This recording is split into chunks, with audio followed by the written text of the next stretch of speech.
अस्सलाम वालेकुम वरहमतुल्लाहि वबरकातुहू।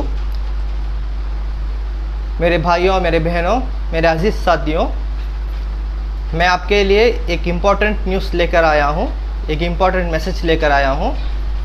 आप प्लीज़ सब लोग मेरा पूरे वीडियो को ध्यान से सुने और हमारा साथ दें। बीजेपी और आरएसएस हमारे मुसलमान लोगों को और मुसलमान उम्मत को मारने का और हमको भड़काने का काम कर रही है। इसलिए हम सब मिलकर एक साथ होना होगा यूनिटी से। मगर हमारे मुसलमान लोग यूनिटी से काम नहीं कर रहे हैं। यूनिटी का मतलब हम प्रोटेस्ट नहीं करना चाहिए, क्योंकि प्रोटेस्ट करने से ही हमारा नुकसान होगा। क्योंकि पुलिस भी उनके हाथ में है, बीजेपी और आरएसएस के हाथ में है। पुलिस भी उनका कंट्रोल में है, सीबीआई भी उनके कंट्रोल में है, और हमारा कोर्ट भी उनके कंट्रोल में है। सुप्रीम कोर्ट और हाई कोर्ट भी उनके कंट्रोल में है। इसलिए हम सब मिलकर इंटरनेशनल क्रिमिनल कोर्ट को हम अपील करना होगा। मैं मेरे भाइयों और मेरे बहनों से मैं एक रिक्वेस्ट कर रहा हूँ, आप प्लीज़ सब्र रखिए, क्योंकि सब्र से ही सब कुछ हल होगा। सब्र का भी एक हद होता है। अगर हमको जल्दबाजी है, हमको हमारी कौम का, हमारा उम्मत का जोश है, तो हम दूसरा रास्ता निकालना पड़ेगा, ताकि हम गवर्नमेंट से आर्ग्यू करके टैकल करने का। हम मुसलमान कुछ नहीं कर सकते, क्योंकि हमको इस हिंदुस्तान में ऑफ करके रखे हैं। इसीलिए हम इंटरनेशनल कोर्ट का सहारा लेना होगा। इसमें हमको फ़ायदा मिलेगा, क्योंकि इंटरनेशनल क्रिमिनल कोर्ट सबके लिए अच्छा जजमेंट करता है और अच्छा सजेशन देता है। अभी उत्तर प्रदेश में 16 साल का लड़का को मारा गया। वहाँ के मुसलमानों को मारकर जेल में रखा गया। ये लोग ऐसा काम करते हैं ताकि हमको जोश आए, हम बाहर निकले, प्रोटेस्ट करें, तो ये लोग हमारे ऊपर टारगेट करके हमको जेल में डाल देंगे और हमको पेनल्टी का फ़ाइन डालेंगे और हमारा घर फोड़ देंगे। इसीलिए हमको एक अच्छा कदम उठाना पड़ेगा, ताकि बीजेपी और आरएसएस को सबक मिले। हमारा तमिलनाडु सेफ है, अल्हम्दुलिल्लाह, क्योंकि यहाँ पर हमारे चीफ मिनिस्टर स्टालिन सर हैं और हम यहाँ पर सेफ हैं। अब आने वाले इलेक्शन, जो लोकसभा इलेक्शन है, उसमें बीजेपी के लोग यहाँ पर आ गए तो हमको यहाँ भी ख़तरा हो सकता है। अब नॉर्थ इंडिया में, उत्तर प्रदेश में सब मार रहे हैं, छोटे छोटे लड़के को मार रहे हैं, शूट आउट कर रहे हैं, एनकाउंटर कर रहे हैं वहाँ पर। वैसा एक हालत हमारे घर में भी आ सकता है। हमारे घर के लड़के भी मर सकते हैं, हमारे बेटियों के घर में भी बुलडोज़र चल सकता है। इसलिए हमको तैयारी करना पड़ेगा, ऐसी तैयारी ताकि वो लोग पछताए। इसलिए हमको आने वाले एमपी इलेक्शन में अच्छी गवर्नमेंट को चुनना पड़ेगा। अच्छी गवर्नमेंट को हम चुनकर सेंट्रल गवर्नमेंट में लाएंगे तो सबका भला होगा और सबका अच्छा होगा। मैं मेरे मुसलमान भाइयों और बहनों को और मेरे साथियों को मैं एक रिक्वेस्ट कर रहा हूँ, AIAM ओवैसी का जो पार्टी है, आप कोई भी उनको वोट मत कीजिए, चाहे वो आपके रिलेशन के हो या चाहे आपके वो दोस्त हो या कोई भी हो जो उनके पार्टी में खड़े तो आपको आके रिक्वेस्ट करे तो आप कभी भी वोट मत करो। अगर ओवैसी चाहे तो मुसलमान के लिए लड़ सकते थे। उत्तर प्रदेश में आपका जो हालत है ना वो ओवैसी की तरफ से ही है, क्योंकि अगर ओवैसी वोट बैंक अखिलेश जी को दे दे तो वहाँ पर अखिलेश जी समाजवादी पार्टी वहाँ पर हुकूमत करती थी, बट उन्होंने वैसा नहीं किया। ओवैसी ने उनकी पार्टी को अलायंस नहीं किया, अगर अलायंस करते तो वो वहाँ पर जीत गए होते थे। हमारे ओवैसी का काम यही है कि हर एक स्टेट में घुसो, मुसलमान का वोट बैंक को तोड़ो और पार्टी को अलग अलग करो और वहाँ के लोगों को जिता दो। इसीलिए मैं मेरे भाइयों बहनों से मैं बोल रहा हूँ, अभी आने वाले इलेक्शन है, MP इलेक्शन 2024 में स्टार्ट हो रहा है, ठीक है। इसीलिए आप सब लोग ओवैसी को मत वोट। अगर ओवैसी एक अच्छे इंसान होते तो अलायंस करके समाजवादी पार्टी को जिताते थे। उन्होंने वोट बैंक का पावर इस्तेमाल करके मुसलमानों को वोट, उनके पार्टी के मेंबर्स को वोट दिला के वहाँ का वोट कम कर दिया समाजवादी पार्टी का। इसीलिए समाजवादी पार्टी का हार हो गया वहाँ पर। नहीं तो समाजवादी पार्टी वहाँ पर अव्वल नंबर पे आके वहाँ पर जीत गए होते थे। योगी का और बीजेपी का वहाँ पावर कम हो गया होता था, मगर इन्होंने वैसा करने नहीं दिया। इसमें हमको अच्छा मालूम होता है कि ये ओवैसी हमारे कौम के लोग को ब्रेन वॉश करके हमारे लोगों को उनके पार्टी में लेकर आके अगेंस्ट पार्टी जो बीजेपी का है वो लोग को जिताते हैं।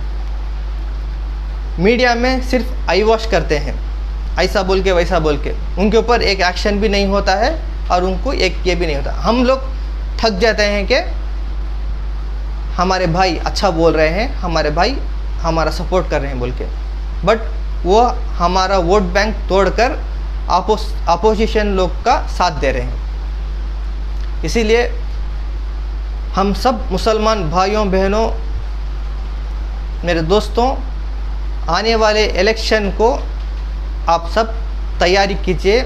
अगर वो बुलडोज़र चलाए, अगर वो हमको लाठी चार्ज करे, अगर वो हमको गोली मारे, तो हम सब उसका बदला सिर्फ वोट से करेंगे, क्योंकि वोट हमारा एक ताकतवर चीज़ है। हम वोट करने से ही वो लोग फ़ायदा पाते हैं। अगर हम उनको वोट नहीं करेंगे तो वो लोग वहाँ पर नहीं आ सकते। इसीलिए मेरे भाइयों बहनों, आप सब लोग पैसे के लिए वोट मत दो। आपकी कौम के लिए, आपके देश के लिए, आपकी उम्मत के लिए अच्छे लोगों को वोट दो, ताकि हमारी सरकार में अच्छे लोग आए और हमारा साथ दे और हमारे देश में यूनिटी का हालत बनाए। क्योंकि अभी बीजेपी के लोग और आरएस के लोग हमारी कौम को और उनके कौम को अलग कर रहे हैं। इससे पहले सब मिलकर रहते थे, हिंदू, मुस्लिम, क्रिश्चियन, दलित, सिख भाई सब मिलकर रहते थे। अभी ये लोग आकर सब लड़कर, सब नफ़रत का झूठ फैलाकर ये लोग हम सबको अलग अलग कर रहे हैं। हमारे मुसलमान लोग भी बीजेपी में हैं और उनका साथ दे रहे हैं, ताकि वो पैसे को बिक गए हैं। अब हम सबको एक हल निकालना पड़ा। मेरे भाइयों और बहनों, मैं ऐसे रिकॉर्ड कलेक्ट करके रखा हूँ ताकि बीजेपी और आरएसएस को हम इंटरनेशनल क्रिमिनल कोर्ट के ज़रिए से हम उनको पनिश कर सकते हैं, ताकि हमारे पास पूरी एविडेंस है। अब तक वो लोग 7 साल में 8 साल में कितना बर्बादी किया है और मुसलमान को क्या क्या किया है बोल के हमारे पास एक एक रिकॉर्ड सब कुछ हम फाइल बनाकर रखे हैं। Unity India party, the students power, हम स्टूडेंट्स सब मिल के ऐसे रिपोर्ट कलेक्ट करके रखे हैं ताकि इंडिया में ही सबसे ज़्यादा मुसलमानों को सताया जाता है। इसीलिए हम इस मौके को फ़ायदा उठाकर हम इंटरनेशनल क्रिमिनल कोर्ट पर हम केस अपील कर सकते हैं ताकि ये लोगों को सबक सिखाए।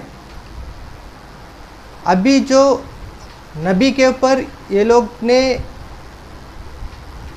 बुरा भला कहा, मुसलमानों को भड़काया, बाद में मुसलमानों को रोड पर लाकर दंगा फसाद करने के लिए इन्होंने ही साजिश किया। बाद में इन्होंने ही मुसलमानों को, जवान लड़कों को और लड़कियों को और लोगों को अरेस्ट करके पनिश भी ये लोग ही करें। इसलिए इसमें अच्छा मालूम होता है कि हमको ये लोग मुसलमान को भड़का कर घर के बाहर लाने का प्लान कर रहे हैं और मुसलमानों को टारगेट करके ये लोग गोली मार रहे हैं, बुलडोज़र चला रहे हैं। इसीलिए unity India party, the students power, हम सब मिलके ये इंटरनेशनल जो फाइल्स हमने कलेक्ट करके रखा है प्रूफ, ये सब कुछ हम इंटरनेशनल क्रिमिनल कोर्ट पर अपील कर जस्टिस मांगने के लिए हम तैयार हैं। अभी हमको मौका है ताकि gulf country, Saudi Arabia, Dubai, Iran, Afghanistan सब इंडिया के ख़िलाफ़ हैं, ताकि मुसलमानों को यहाँ पर ज़्यादा जुल्म हो रहा है और हमारे नबी के बारे में भला बुरा वो लोग बोल रहे हैं बोल के वो लोग भी गर्म हैं और इंडिया के ऊपर नफ़रत में है। इसी टाइम हम इंटरनेशनल क्रिमिनल कोर्ट पर हम इस केस को अपील करेंगे तो हमको अच्छा फ़ायदा होगा। इसीलिए मैं मेरे भाइयों बहनों और मेरे साथियों को मैं एक रिक्वेस्ट कर रहा हूँ कि आप सब लोग मुझे साथ दीजिए और सब लोग मेरे साथ खड़िए। मैं रेडी हूँ। मैं दिल्ली पर सुप्रीम कोर्ट के एक एडवोकेट से बात करके इंटरनेशनल क्रिमिनल कोर्ट के एक एडवोकेट को पकड़ के केस अपील करने के लिए रेडी हूँ। अगर 1 लाख से 2 लाख होता तो मैं ही इस चीज़ को उठाकर कर दिया होता खर्चा। वहाँ पर स्टार्टिंग फीस ही 75 लाख है। इसलिए आप सब लोग मिलकर हमारा साथ दे तो हम इंशाअल्लाह इस गर्मा गर्मी में इस केस को वहाँ अपील करके इंटरनेशनल क्रिमिनल कोर्ट का सजेशन ले सकते हैं और हमारे मुसलमानों उम्मतों के लिए हम जस्टिस ले सकते हैं। अभी भी कितने भाई हमारे अंदर हैं, पुलिस स्टेशन के अंदर है, कस्टडी में है, ताकि वो लोग कुछ भी नहीं किया, क्योंकि वो लोग का टारगेट है कि जवान लड़कों को मार दो ताकि हमारा नस्ल कम हो जाए, हम सब अनाथ हो जाए। इसीलिए मैं मेरे भाइयों और बहनों को, मेरे साथियों को रिक्वेस्ट कर रहा हूँ कि आप सब लोग प्रोटेस्ट ना करें। हम बुलडोज़र का जवाब, लाठी डंडे का जवाब और एनकाउंटर का जवाब हम वोट से देंगे और हम केस अपील कर देंगे ताकि वो लोग को लीगली एक्शन मिले। अगर हम सब मिलकर इंटरनेशनल क्रिमिनल कोर्ट पर अपील करें तो हमको विथिन 2 मंथ्स में हमको जस्टिस मिल जाएगा। इस जस्टिस से हम बीजेपी को और आरएसएस को हम ऑफ कर सकते हैं, उनका पावर को ऑफ कर सकते हैं।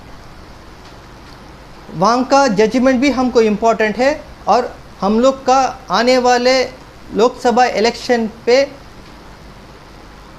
वोटिंग का भी हमको पावर है। इसीलिए हमको 2 मौका है अभी। इस मौका को भी हम आजमाना चाहिए ताकि कोर्ट पर अपील करके हम जस्टिस मांगे और हम वोट करके हम उन लोग का पावर को कट कर सकते हैं। जो अल्लाह का बंदा है, जो नबी का उम्मत है, जो नबी के उम्मत को प्यार करता है, वो लोग मुझे साथ दीजिए। मेरा Instagram ID unity India party, आप सर्च करो इंस्टाग्राम में आ जाएगा। आप उस पर मुझे फॉलो करो, उसमें मेरा नंबर है, मेरा ईमेल आईडी है। आप उस पर मुझे फॉलो करके आपका रिक्वेस्ट, आपका मुझे सपोर्टिंग चाहिए वो आप डायरेक्टली वहाँ से कर सकते हैं।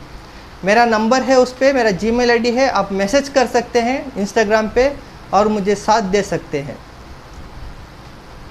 मैं यूनिटी इंडिया पार्टी से और मेरी टीम के ज़रिए से मैं इंटरनेशनल क्रिमिनल कोर्ट तक रीच होकर इस केस को फाइल करूंगा। इसीलिए मुझे आप लोगों का साथ चाहिए, क्योंकि एक घर बनने के लिए 1 लाख हिंटों की ज़रूरत होती है। इसीलिए एक घर बनने के लिए 1 लाख हिंटों की ज़रूरत पड़ती है। मुझे 1 लाख हिंट आप लोग हैं, ताकि आपके एक मदद और एक सपोर्ट से मुझे एक हिंट मिल जाएगा और हम सब हमारी मंजिल तक पहुंच जाएंगे। इसीलिए मैं मेरे अज़ीज़ भाइयों और बहनों और मेरे साथियों से गुजारिश करता हूं ताकि आप सब लोग जोश से काम मत लो, होश से काम लियो, ताकि हम इस हिंदुस्तान पर भी रहना है और हम इस केस को भी जीतना है और हमारी मंजिल तक हम पहुंचना है। इसीलिए मैं मेरे भाइयों बहनों से बोल रहा हूं, प्रोटेस्ट मत करो और सब लोग मिलकर हम इंटरनेशनल क्रिमिनल कोर्ट पर केस अपील करेंगे और हम वहाँ पर जस्टिस मांगेंगे और हमारा इंसाफ वहाँ से होगा, ताकि इंटरनेशनल क्रिमिनल कोर्ट पूरी कंट्री को कनेक्शन होता है, ताकि अदर कंट्री जैसे Saudi Arabia, Dubai, Iran, Afghanistan, जो भी अरब कंट्रीज़ हैं, जो भी नबी को चाहने वाले हैं, जो भी अल्लाह के बंदे और नबी के उम्मत हैं, पूरे वहाँ से लिंक होकर यहाँ तक पहुँच जाएंगे। अगर हम वहाँ पर लिंक कर दे तो वहाँ से हमको ज़रिया मिल जाएगा कि ताकि हम वहाँ से जस्टिस ले सके। इसलिए मैं मेरे भाइयों और बहनों, मेरे दोस्तों से बोल रहा हूँ कि आप सब लोग मेरा साथ दीजिए। आपको जितना हो सके आप मदद कर सकते हैं। हमारा यूनिटी इंडिया पार्टी का ट्रस्ट भी है, आप वो ट्रस्ट के ज़रिए से आपकी मदद कर सकते हैं, या आप मेरे ऑफ़िस का एड्रेस उस पर है, आप ऑफ़िस को आ सकते हैं, डायरेक्टली यहाँ पर आकर मेरे पास बात कर सकते हैं। हम सब मिलकर इस केस को आगे लेकर जाना होगा।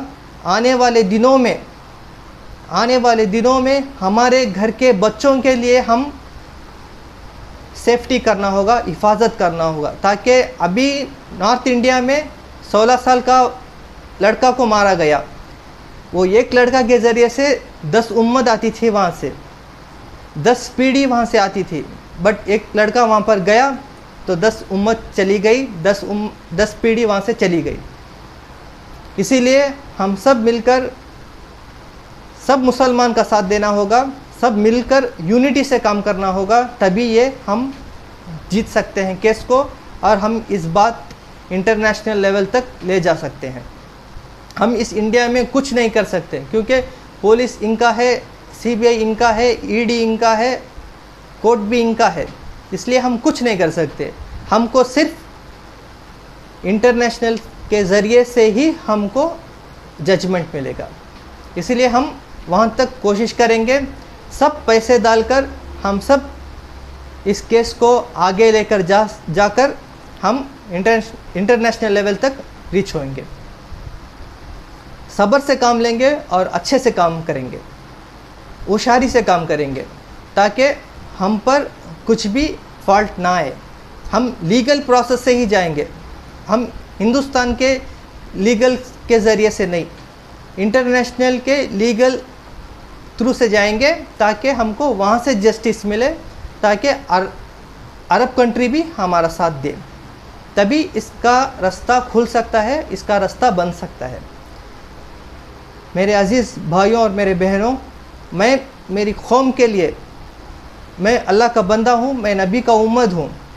मैं मेरी कौम के लिए, मेरे कौम के भाइयों, मेरे बहनों के लिए, मेरे कौम के मेरे साथियों के लिए, मेरे दोस्तों के लिए, मैं सबके लिए दुआ कर रहा हूँ कि आप सब लोग हिफाजत से रहिए। कोई भी प्रोटेस्ट हो तो आप मत जाइए। अगर तमिलनाडु होता तो यहाँ पर सेफ्टी सिक्योरिटी है, नॉर्थ इंडिया में उतना सेफ्टी सिक्योरिटी नहीं है, ताकि वो लोग उनके सरेंडर में है, जो भी गवर्नमेंट है उनके सरेंडर में है। इसलिए मैं मेरे भाइयों मेरे बहनों से गुजारिश करता हूँ कि आप सब लोग हिफाजत से रहिए और मेरा साथ दीजिए। मैं इंशाअल्लाह इस मैसेज को और इस केस को इंटरनेशनल लेवल तक लेकर जाकर जस्टिस और इंसाफ लेकर आऊँगा, हमारी कौम के लिए, हमारी उम्मत के लिए। अगली बार ऐसा ना हो सको इस हिंदुस्तान में। इस हिंदुस्तान यूनिटी है, इस हिंदुस्तान में सब यूनिटी से ही रहना पड़ेगा। हिंदू हो या मुसलमान, सिख हो या दलित, क्रिश्चियन हो या जो भी हो, सब इस हिंदुस्तान में रहने का हक़ है। सब मिलजुल कर रहेंगे, अच्छा से रहेंगे। मगर पहली बार हम इस बीजेपी को और आरएसएस को, उनका पावर को कट करेंगे। इंटरनेशनल क्रिमिनल कोर्ट के ज़रिए से इनके पावर को हम कट करेंगे, तभी हम सबको इंसाफ मिलेगा। हम सब फिर से अच्छी लाइफ जी सकते हैं, मिलजुल कर हम नई ज़िंदगी शुरू कर सकते हैं। जो अल्लाह का बंदा है, जो अल्लाह नबी का उम्मत है, जो अल्लाह को प्यार करता है, जो नबी को प्यार करता है, वो इस मैसेज को पूरी उम्मत को पहुंचाओ, ताकि पूरी उम्मत के ज़रिए से, पूरी मुसलमानों के ज़रिए से मुझे मदद मिले और मैं इस केस को इंटरनेशनल लेवल तक लेकर जाकर मैं मुसलमानों के लिए, मुसलमान के जीत के लिए मैं लड़ने के लिए तैयार भी हूँ, ताकि लीगली तरीके से। बट मुझे आप लोगों का साथ चाहिए। प्लीज़ मैं आप सबके लिए रिक्वेस्ट कर रहा हूँ कि आप सब लोग मेरा साथ दीजिए। हमारी कौम के बेटियों, बहनों, बच्चों के लिए हम हिफाजत करना अभी से स्टार्ट करना चाहिए। फिर से वो लोग मुसलमान को भड़काकर, प्रोटेस्ट कराकर, फिर भी वो लोग हमारे लोगों को पकड़ के जाकर मार कर इनकाउंटर करके, होने से पहले हम इस केस को आगे लेकर जाना पड़ेगा और इसको हम इंटरनेशनल कोर्ट के ज़रिए से जजमेंट लेना पड़ेगा। मेरे भाइयों और मेरे बहनों, मैं आपको कैसे बोलूं समझ में नहीं आ रहा है, ताकि मैं एक वीडियो देखा था, उस वीडियो में एक माँ रो रही थी, 16 साल बेटा को एनकाउंटर में मारा गया था। इसलिए मुझे रोना आ रहा है कि हमारी उम्मत ऐसे ही मर के जाए तो इसका मतलब शहीद मर्तबा नहीं है। ये शहीद मर्तबा नहीं हुआ, ये जुल्म से मार रहे हैं हमको। टारगेट करके मार रहे हैं, इसलिए हमको भी लड़ना चाहिए। इसका मतलब ये नहीं कि तलवार उठा के बाहर निकलो, इसका मतलब ये नहीं कि बंदूक लेके बाहर निकलो, इसका मतलब ये है कि हम सब्र से काम लेंगे और हम इंटरनेशनल कोर्ट के ज़रिए से हम हमारा हक़ लड़ेंगे, तभी हमको एक अच्छा इंसाफ मिलेगा और मुसलमानों का हिंदुस्तान में सेफ्टी होगा। सब कंट्री में मुसलमान अच्छे से हैं, मिलजुल कर हैं। सिर्फ इंडिया में मुसलमान हर रोज़ मर रहा है, हर रोज़ किसी न किसी बात पे बुलडोज़र चल रहा है। सबके घरों से बच्चों को लेकर जाकर कस्टडी में डाल रहे हैं। इसीलिए एनआरसी और सीएए आने से अव्वल ही हमको ये काम करना पड़ेगा ताकि हम इस केस को जीत सके और इस केस को हम इंटरनेशनल कोर्ट के ज़रिए से जस्टिस मांग सके। मेरे भाइयों, मेरे बहनों, मेरे अजीज़ साथियों, इस मैसेज को इतना फैलाओ ताकि आपके हर एक भाई बहन को फैलाओ और आपके हर एक दोस्तों को फैलाओ, सिर्फ मुसलमान को फैलाओ ताकि सब मुसलमान होशियार हो जाए और सब मुसलमान एक हो जाए और हर एक मुसलमान हमारा साथ दे, ताकि मैं इस केस को आगे लेकर जाकर इस केस को जीत सकूं। मैं दिल्ली पर एक एडवोकेट से बात करके इंटरनेशनल कोर्ट को तैयारी कर रहा हूं, इसलिए मुझे 75 लाख की ज़रूरत है। मैं 2 लाख का अरेंजमेंट कर चुका हूं और मुझे और भी मदद की ज़रूरत है। अभी मैं एक एग्ज़ाम्पल आपको दिया था, एक घर बनने के लिए 1 लाख ईंटों की ज़रूरत पड़ती है, वैसा मुझे आप लोगों की ज़रूरत है। आप सब लोग मेरा साथ दीजिए। मैं इंशाअल्लाह एक अच्छी जजमेंट लेकर आऊँगा ताकि इस हिंदुस्तान में हर एक अल्लाह का बंदा, हर एक नबी का उम्मत को, हर एक भाई और हर एक बहन को यहाँ हिफाजत मिले हिंदुस्तान में और सबका अच्छा और भला हो, ताकि सब इस हिंदुस्तान में अच्छी ज़िंदगी, सुकून की ज़िंदगी जी सके। आप सब लोग आपके दुआ में मुझे याद रखिए। मैं इंशाअल्लाह पूरी कोशिश, पूरी मेहनत के साथ मैं यूनिटी इंडिया पार्टी के टीम के ज़रिए से मैं पूरी कोशिश करके लड़ने के लिए, इस केस को इंसाफ लेने के लिए तैयार हूँ। मुझे आपकी बहुत ज़रूरत है, आप दुआ में याद रखिए। इंशाअल्लाह सब अच्छा होगा। सब्र से रहिए और दुआ कीजिए, इंशाअल्लाह दुआ से सब कुछ हासिल हो सकता है। अल्लाह हमारी हिफाजत करे, पूरे भाइयों, पूरे बहनों की, पूरी उम्मत की, पूरे लोगों की हिफाजत करे इंशाअल्लाह। आमीन सुम्मा आमीन। वाखिर दावाना वल्हम्दुलिल्लाहि रब्बिल आलमीन। जो मेरा साथ देंगे वो लोग मेरे दिल के करीब होंगे। प्लीज़ जो भी मदद करने के लिए रेडी है, मेरा साथ देने के लिए आप सब तैयार हैं, तो प्लीज़ आगे आइए। आपका मैसेज से, आपका कनेक्शन से हम इस बात बाहर तक लेकर जाकर एक अच्छा रिज़ल्ट, अच्छा एक जजमेंट लेकर आएंगे। जो भी इस काम में आगे बढ़ेगा वही हमारा इस्लाम का सच्चा बंदा है, ताकि वो हमारी उम्मत को बचाने के लिए, हमारी उम्मत शहीद होने से पहले ही हम सबको इस काम करना पड़ेगा। इस मैसेज को पूरी उम्मत को फैलाओ ताकि सब लोग हमारा साथ दें। अस्सलाम वालेकुम व रहमतुल्लाहि व बरकातुहू।